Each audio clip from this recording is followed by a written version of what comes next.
Hello friends, welcome to RJ study club. एक बार दोबारा से मैं आपके लिए लेके आया हूँ class 12th mathematics PYQ series जो हम लोग की चल रही है। उसी में आज हम लोग 2022 क्वेश्चन पेपर का एक और क्वेश्चन सॉल्व करेंगे जो कि हमारा रैखिक प्रोग्रामन से है। ठीक है, जिस तरह से हम ऑब्व्यू, सारडिक और बाकी सारे चैप्टरों को पढ़ चुके हैं उसी से रिलेटेड हम क्वेश्चन कर रहे हैं। इसी में आज हम इस क्वेश्चन को करेंगे जिसमें कह रहा है कि निम्न अवरोधों के अंतर्गत z = 3x + 9y का न्यूनतम मान ज्ञात कीजिए। तो आपको याद होगा कि हमने अधिकतम मान और न्यूनतम मान की बात की थी पहले भी, और इसी कैटेगरी में आज हम इस क्वेश्चन को सॉल्व करेंगे। सबसे पहले जो हमें ये इक्वेशन दे रखी है, इन दोनों समीकरण को हल करेंगे और उस ग्राफ से हम इसकी न्यूनतम वैल्यू निकालेंगे। कैसे, आइए सॉल्व करते हैं। सबसे पहले हमें जो ये इक्वेशन दे रखी है x + 3y, ये जो है ये इनइक्वालिटी है। ठीक है, इसे हम क्या करेंगे, बराबर में यानी कि इक्वल लगाएंगे इसका। कैसे, ये देखो, ये जो हमें समीकरण दे रखा है वो मैं लिख लेता हूँ यहाँ पर। x + 3y ≤ 60 ये दे रखा है। और दूसरा इक्वेशन क्या दे रखा है, दूसरा दे रखा है x + y ≥ 10। फिर तीसरा इक्वेशन भी हमें दे रखा है x ≤ y, और इसी तरह से x > 0 एंड y > 0। इन सारे इक्वेशन को हम क्या करेंगे, पहले बदल लेंगे। ठीक है, ये क्या है, ये अब हम इन्हें क्या करेंगे, समीकरण में बदलेंगे। किस तरह से, x + 3y = 60, यहीं दूसरा x + y = 10, और ये क्या हो जाएगा, x = 0 और y = 0। बिल्कुल इसी तरह से आपको क्वेश्चन को सॉल्व करना है। अब देखिए, अब क्या करेंगे हम, मैंने बताया था कि आपको यहाँ पर क्या करना होगा, एक बार x को 0 और एक बार y को 0 रखेंगे, वहाँ से आपको x और y की वैल्यू मिल जाएगी। कैसे, इस तरह से आप बनाइए बॉक्स, यहाँ है x, यहाँ है y। एक बार x की वैल्यू आप रखेंगे 0, तो जैसे ही कि इस समीकरण में x की वैल्यू 0 रखोगे तो क्या आ जाएगा, 3y = 60। कितना आ जाएगा ये, 3y = 60, तो y = कितना हो जाएगा, 20। ठीक है, तो y की वैल्यू कितनी आ जाएगी, 20। अब दूसरे में क्या करना है, दूसरे में आपको y की वैल्यू को रखना है यहाँ पर 0। ठीक है, दूसरे में y की वैल्यू 0 रख दो, तो अब देखो x की वैल्यू कितनी आएगी, y की वैल्यू 0 रखा तो x की वैल्यू डायरेक्ट हो गई 60। ठीक है, क्लियर है इतना। दूसरे समीकरण पे आओ, अब इसके लिए भी बनाओ बॉक्स, इसमें भी x y की वैल्यू निकालें। कैसे, पहले x की वैल्यू 0 रखो, x की वैल्यू 0 रख दिया तो y की वैल्यू 10, फिर y की वैल्यू 0 रखो तो x की वैल्यू कितनी आ जाएगी, 10। ठीक है, इस तरह से अब क्या करना है, अब हमें बनाना है ग्राफ। ग्राफ बनाने के लिए मैंने बताया था आपको कि एक x एक्सिस होगा, एक y एक्सिस, यानी कि एक x अक्ष होगा, एक y अक्ष, कुछ इस तरह से। ठीक है, इसे हम ले लेते हैं x अक्ष और इसे ले लेते हैं y अक्ष, ये तो आपको पता होगा। अब हमें चाहिए y की वैल्यू 20 है, x की वैल्यू 60 है, तो हम क्या लेते हैं, 10-10 का अंतराल ले लेते हैं। ठीक है, ये हो जाएगा 0,0, यहाँ हो जाएगा 10, ये हो जाएगा 20। ये आपको ऐसे ही रफली बनाना है, 30, 40, 50 और ये हो जाएगा 60। इसी तरह के से y पे भी ले लीजिए, 10, 20, 30, 40, 50 और 60। ठीक है, अब क्या करना है, अब हमें अपने जो बिंदु मिले हैं उन बिंदु को यहाँ पर दिखाना है। कैसे दिखाएंगे हम ग्राफ में, ये देखो x की वैल्यू यहाँ से हमें क्या क्या मिली, मैं फिर से लिख देता हूँ, देख लीजिए। x की वैल्यू हमें यहाँ मिल गई, x की वैल्यू मिल गई हमारी 0 और y की वैल्यू मिली हमें 20। फिर दूसरे में देखोगे तो x की वैल्यू 60, y की वैल्यू कितनी है, 0। यहाँ पे देखोगे तो यहाँ पर x की वैल्यू 0 पर y की वैल्यू है 10, और यहाँ पर जब x की वैल्यू है 10 तो y की वैल्यू 0। इस तरीके से अब यहाँ पे देखो कहाँ है, सबसे पहले इसको देखते हैं। जब x की वैल्यू 0 तो y की वैल्यू कितनी है, 20। तो x की वैल्यू कहाँ पे 0 होती है, मैंने बताया था y एक्सिस पे x की वैल्यू 0 होती है। तो ये पॉइंट हमें मिल गया, ये पॉइंट। तो ये पॉइंट कौन सा है, ये है पॉइंट 0,20।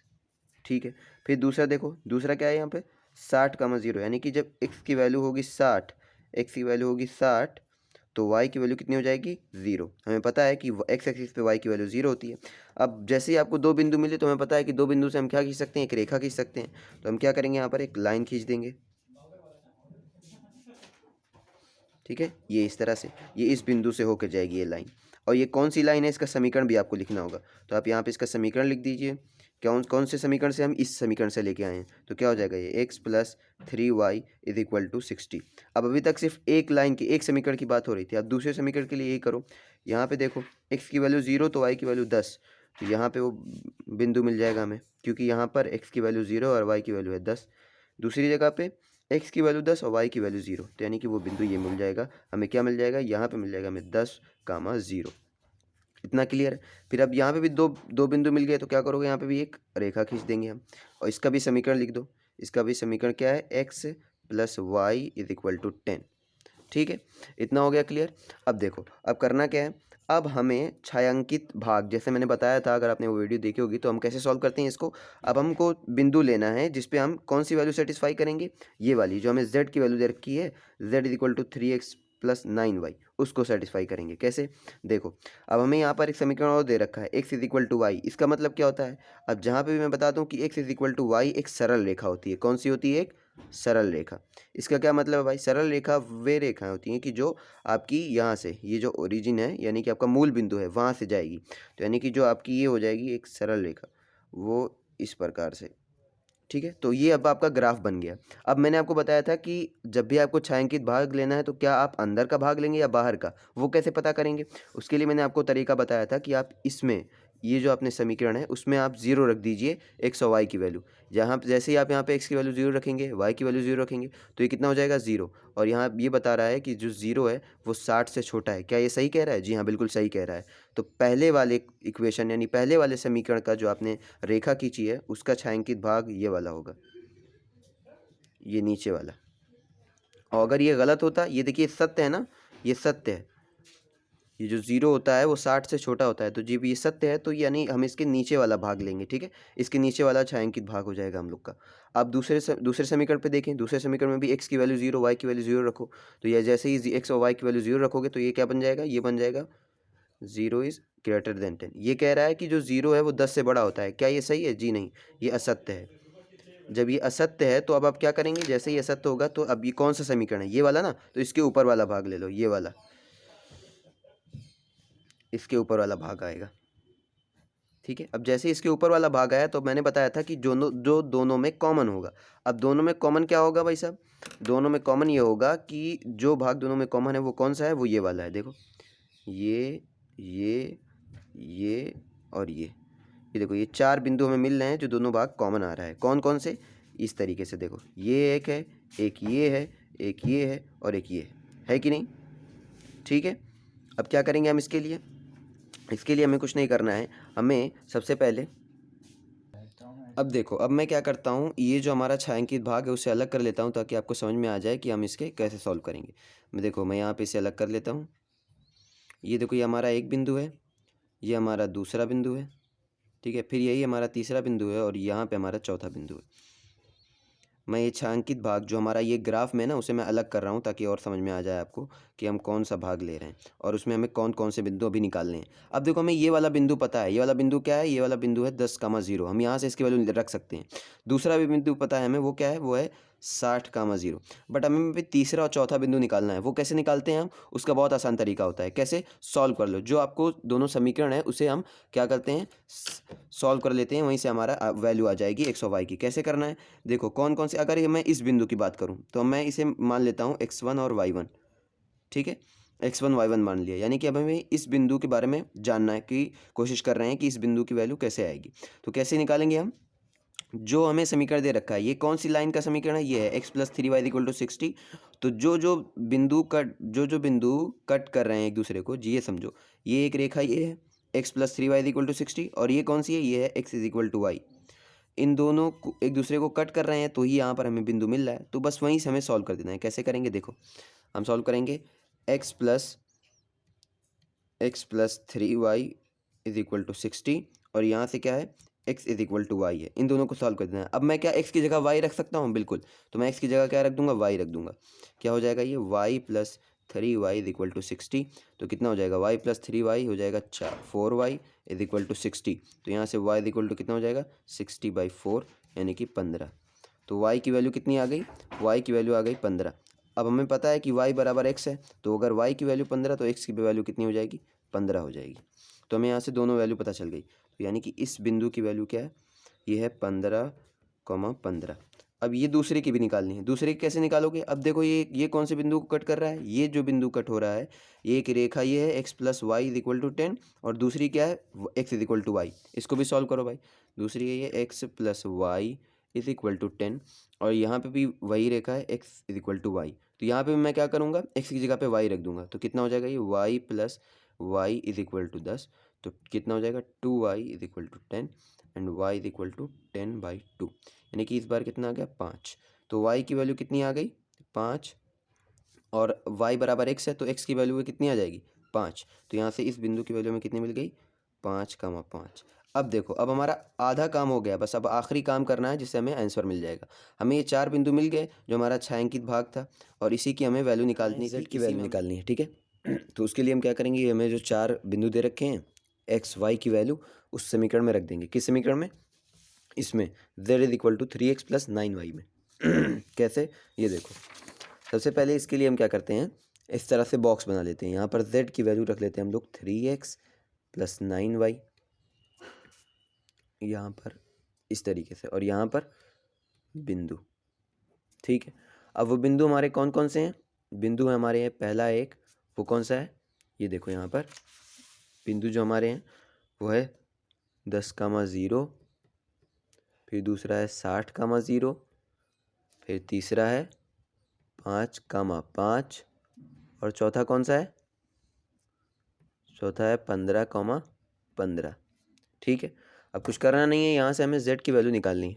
कैसे निकालेंगे, z की वैल्यू 3x, यानी कि हमें x की वैल्यू यहाँ पर रखनी है 10 और y की वैल्यू कितनी रखती है 0 इस बिंदु के हिसाब से। तो y की वैल्यू 0 रखोगे पूरा 0 हो जाएगा। कितना आ जाएगा 3 × 10, कितना आ गया ये 30। z की वैल्यू कितनी आ गई, यहाँ से z की वैल्यू आ गई 30। दूसरे में देखो, दूसरे में भी x की वैल्यू है 60, y की वैल्यू है 0, ठीक है। x की वैल्यू है 60, y की वैल्यू है 0, तो कितना आ जाएगा z = 3 × 60 यानी कि 180। कितना आ गई, यहाँ से 180 आ गई। फिर आ जाओ भाई तीसरे में, इस बार x की वैल्यू है 5 और y की वैल्यू भी कितनी है 5, तो यहाँ पे रख दो 3 × 5 + 9 × 5। तो कितना हो जाएगा ये आ गया 3 × 5 = 15 + 5 × 9 = 45, ठीक है। तो कितना हो गया ये हो गया 60। फिर आओ भाई चौथे के लिए, इसमें भी कितनी है, x की वैल्यू है 15, y की वैल्यू भी कितनी है 15 रखो। तो जैसे ही आप रखेंगे z = 3 × 15 + 9 × 15, कितनी आ गई इसकी वैल्यू 15 × 3 = 45 और 15 × 9 = 135। तो कितना हो जाएगा ये, जब आप इसे जोड़ेंगे तो हो जाएगा ये 5 × 5 = 10 और 180, ठीक है।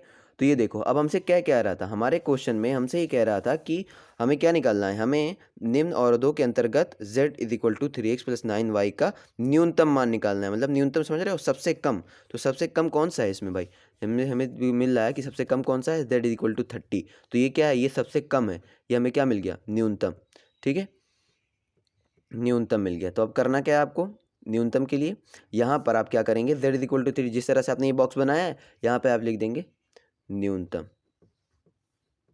मान। तो हमारा आंसर क्या हो जाएगा, हमारा आंसर हो जाएगा ये z = 3x + 9y के लिए न्यूनतम मान हमें किस बिंदु पर मिल रहा है 10,0 पर मिल रहा है, ठीक है। क्लियर हो गया। देखो एक बार फिर से मैं इसे दोहरा देता हूँ कि कैसे हमने इसे सॉल्व किया। सबसे पहले आपको जो भी क्वेश्चन दे रखेगा उसमें आपको इस तरह से दे रखेगा, सर्व समीका के रूप में दे रखा है। ये देखो, ये सर्व समीका के रूप में है। अगर बराबर होता तो ये क्या होता, समीकरण होता। तो अब ये सर्व समीका है, हम इसमें क्या करेंगे, समीकरण में बदल लेंगे। सबसे पहले मैंने समीकरण में बदल लिया, फिर वहाँ से मैंने x और y की वैल्यू निकाल ली। x का मान 0 रख के y का मान 0 रख के x की वैल्यू निकाला। उसके बाद मैंने इसे ग्राफ पे प्लॉट कर दिया, ठीक है। जो जो बिंदु मिले उससे मैंने रेखा खींचा, छायांकित भाग निकाला। कैसे निकाला, छायांकित भाग के लिए ये वाला इस्तेमाल किया, दोनों की वैल्यू 0 रख दी। अगर सत्य आया तो इसके नीचे का बनेगा और अगर असत्य आया तो इसके ऊपर का बनेगा। वहाँ से मुझे छायांकित भाग मिल गया।